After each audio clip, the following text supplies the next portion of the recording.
Have you ever felt like your talents are wasting away in a place nobody sees you? You have the skills. You've got the vision, the fire, the passion. But life has locked you in a dungeon of delay. What if I told you that your greatest breakthrough could be hidden in the place of your greatest pain? That the very prison you're in today might be the door to your palace tomorrow? This is not just motivation, it's biblical truth. In this episode, we uncover how a forgotten prisoner became the chief financial officer of a nation. If that's you, then Joseph's story is your story. And what happened to him could be God's financial roadmap for you. In this episode, we uncover how a forgotten prisoner became the chief financial officer of a nation. This is not just about wealth. It's about purpose, about influence, about what happens when your preparation collides with divine timing. Welcome to episode 2 of God's Blueprint for Wealth. From prison to palace, Joseph's journey to financial influence. Let's rewind the clock and walk into the pages of Genesis 39 to 41. Joseph, a dreamer, betrayed by his brothers, sold into slavery, became a prisoner, and ultimately a ruler. His life was anything but ordinary. But through his journey, God reveals principles that don't just apply to ancient times.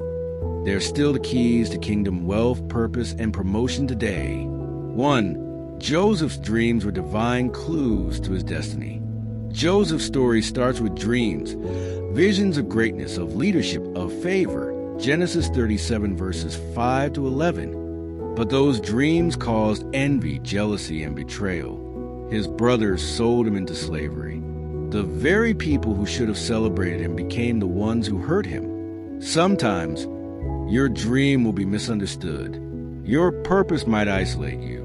But don't mistake the silence of men for the absence of God. When God gives a vision, he is faithful to complete it. Philippians 1 verse 6. 2. Faithfulness in the low places. Joseph ends up in Potiphar's house, a slave. But the Bible says something remarkable. The Lord was with Joseph, and he was a successful man. Genesis 39 verse 2. He wasn't in a palace. He wasn't rich. He was still technically owned. But heaven called him successful. Why? Because Joseph was faithful, even in slavery. He worked with excellence. He honored God despite the injustice. Success isn't location. It's a mindset and a posture of the heart. Before God elevates you, he tests you in obscurity. Can you handle power when you have none? Can you be faithful when it feels like you've been forgotten? 3. The test of temptation. Joseph rises in influence in Potiphar's house. But here comes another test, temptation. Potiphar's wife tries to seduce him. Genesis 39 verses 7 to 12. He resists. Then she lied against him, and he ended up in prison. Wait, he did the right thing and still got punished? Doing the right thing won't always get you applause. It might land you in another prison. But here's the divine twist. Integrity is currency in the kingdom. Joseph's resistance to sin was his seed for future authority. You can't reign over a kingdom if you can't rule over your flesh. For the hidden years, the place nobody wants to be. Now Joseph is in prison. Again, we see this phrase, but the Lord was with Joseph. Genesis 39 verse 21. In prison, Joseph served.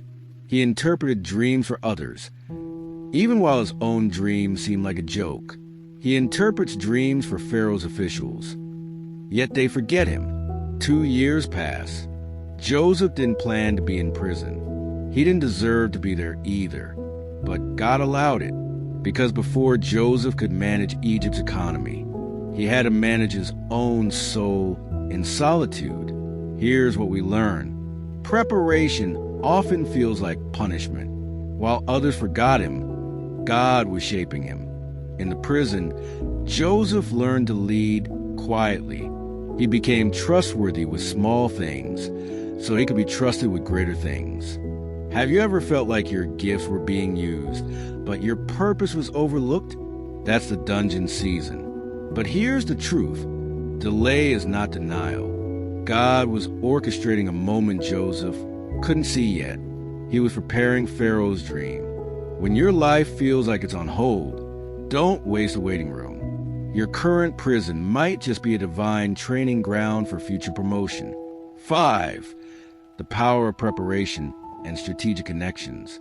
Genesis 40, verse 14. But when all goes well with you, remember me and show me kindness. Mention me to Pharaoh. Joseph interpreted the butler's dream, but his hope was dashed when the butler forgot him. It took 2 years. When Pharaoh had a troubling dream, Genesis 41, none of his advisors could interpret it. That's when someone remembered Joseph. He was summoned, but before meeting Pharaoh, Joseph shaved and changed his clothes. Genesis 41, verse 14. Here's the key. People may forget you, but destiny will not. God has placed your name in rooms your feet haven't entered yet.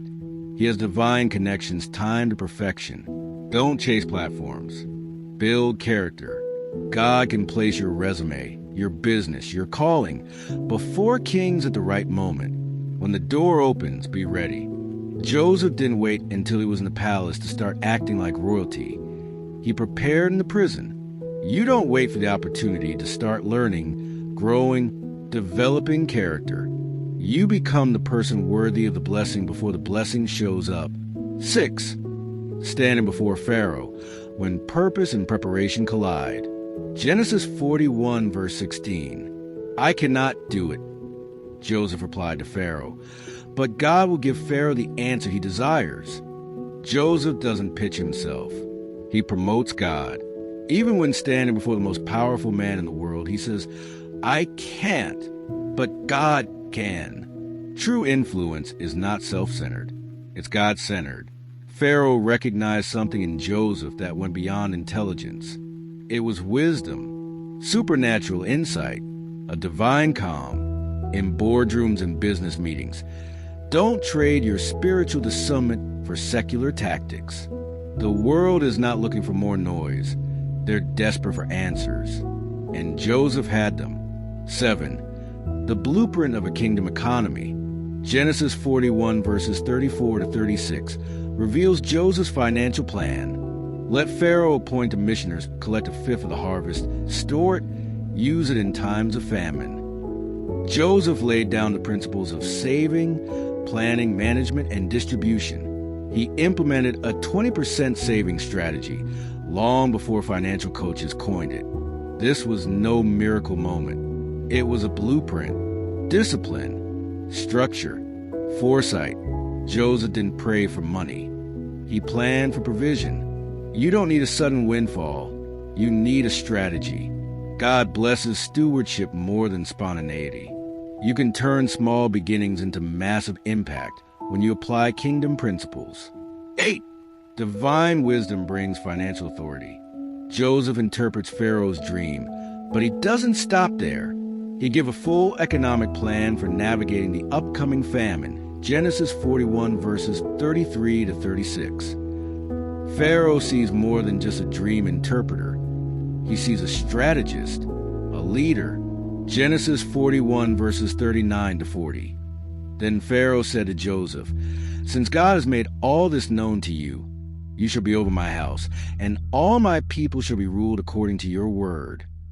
Joseph becomes second in command, a Hebrew slave turned CFO of Egypt. Genesis 41, verses 41 to 42. Pharaoh said to Joseph, I hereby put you in charge of the whole land of Egypt. One day in prison, the next day in power.